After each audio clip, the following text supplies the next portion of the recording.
da aka shiga next year by this time, so insha Allah za a samu sauƙin abubuwa da yawa, saboda shi shugaban ƙasar nan yana da manufofi sosai, ya yi karatu, ya san me yake faɗa, ya san siyasa, ya san komai da sauransu. To wani sako kake da shi a ƙarshe ga matasa da kuma 'yan Najeriya baki ɗaya? Gaskiya ni na ga matasa da 'yan Najeriya baki ɗaya shine wannan yunkurin da ake na yin zanga-zanga. Assalamu alaikum wa rahmatullahi ta'ala wa barakatuhu.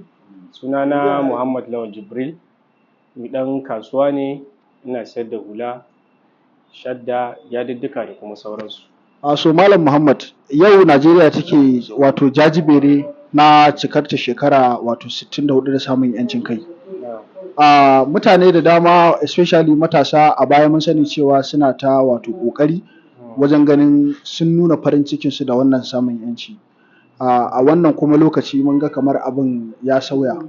Gobe shugaban ƙasar Najeriya bisa al'ada wato zai fito mai 'yan ƙasa jawabi domin wato samun wannan 'yanci. Wani tsokaci kake da shi ko kuma me kake tunani wato shugaban ƙasa gobe zai sanarwa da 'yan Najeriya? Yawwa, kamar yadda ka yi magana, Najeriya gobe za ta cika shekara 64 da samun 'yancin kai. Wannan abu ne da ya kamata kowa ya farin ciki.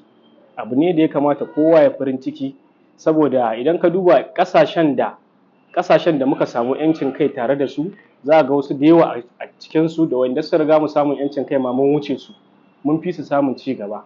So ina ganin abu ne mai kyau wanda ya kamata mutane su yi celebrating, saboda ni ma nakan yi celebrating. Kamar yadda ka tambaya, mutane abin da yasa ba sa son su yi celebrating na wannan rana, gaskiya yanda farashin komai yake hauhawa. So dama kamar yadda na gaya ma a baya, budget ɗin da ake amfani da shi, ana amfani da budget ɗaya aka yi tun lokacin saukar tsohon shugaban ƙasa. So wannan budget ɗin da aka yi shine wanda budget ɗin da shugaba Tinubu ya yi, so dole sai ya kasance an yi haƙuri. Gaskiya mutane za su yi ta ganin abubuwa ana ta shan wahala da sauransu. Shi ne kamar yadda na gaya maka, wato al'ummar Najeriya suna ta cewa ko da yaushe haƙuri ake ba su, kuma sun ɗauki tsawon shekaru ana ba su wannan haƙurin. Kana ganin wannan haƙurin har saushe zai kasance a matsayinka na matashi wanda wato kamar muka ga cewa ka fuskanci wato inda gwamnati ta fuskanta? Gaskiya ne, haƙuri dai dama mutane dole abin da za su yi, za a ta ce musu su yi haƙuri.